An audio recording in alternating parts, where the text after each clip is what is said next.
Assam high school শিক্ষান্ত পৰীক্ষাৰ যে ৰিজাল্ট হৈছে এই ৰিজাল্টত আমি 100% সফলতা দেখাব পাৰিছোঁ। এই সফলতাৰ অন্তৰালত আমাৰ যিবিলাক ফেকাল্টিজ মেম্বাৰ্ছ আছে, আমাৰ বোৰ্ড অফ মেনেজমেণ্টৰ মেম্বাৰসকল আছে, তেখেতসকলৰ অশেষ প্ৰচেষ্টা আৰু অভিভাৱকসকলৰ প্ৰচেষ্টাত আমি এটা ভাল ৰিজাল্ট দিব পাৰিছোঁ। এই ৰিজাল্টৰ ফলত আজি আমি ভালা গ্ৰুপ অফ ইনষ্টিটিউটে উৎফুল্লিত হৈছোঁ, আনন্দিত আমি নাচি আছোঁ, আনন্দত আমাৰ ল'ৰা ছোৱালীয়ে বম ফুটাই আছে। আজি আমাৰ আসাম হায়াৰ ছেকেণ্ডেৰী এডুকেশ্যন কাউন্সিলৰ ৰিজাল্ট দিছে।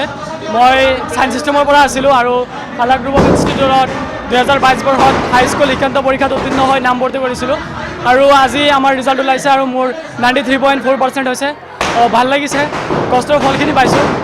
শিক্ষাগুৰুসকলে যথেষ্ট চেষ্টা কৰিছে আৰু আমাৰ বৰ্ড অফ মেম্বাৰ্ছ বা আমাৰ প্ৰিন্সিপাল ছাৰ, চেয়াৰমেন ছাৰে আমাক যথেষ্টখিনি মটিভেট কৰিছে আৰু পঢ়িবলৈ আগ্ৰহ, উৎপ্ৰেৰণা, উৎসাহ আদি দিছে আমাক। আৰু আমি গোটেই বছৰ চেষ্টা কৰি গৈছোঁ শিক্ষাগুৰুসকলৰ চেষ্টাত আৰু আমাৰ অকণমান কৰ্মৰ ফলত আজি আমি এই ফলাফলত উত্তীৰ্ণ হৈছোঁ। মা দেউতাককো মই যথেষ্টখিনি ধন্যবাদ দিব বিচাৰিম, কাৰণ তেখেতসকলৰ চেষ্টাৰ কাৰণে মই আজি এই স্থানত আছিলোঁ আৰু এই স্থানত শিক্ষাগুৰুসকলৰ মই যিখিনি পাবলগীয়া গোটেইখিনি পালোঁ আৰু নিশ্চয় এনেকুৱা এটা ভাল ফলাফল লাভ কৰিব পাৰিলোঁ। সকলোলৈ ধন্যবাদ আৰু মোৰ কাৰণে সকলোৱে দোৱা কৰিব। এয়া অহা অসম বাহিৰৰ ওপৰত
ভাজি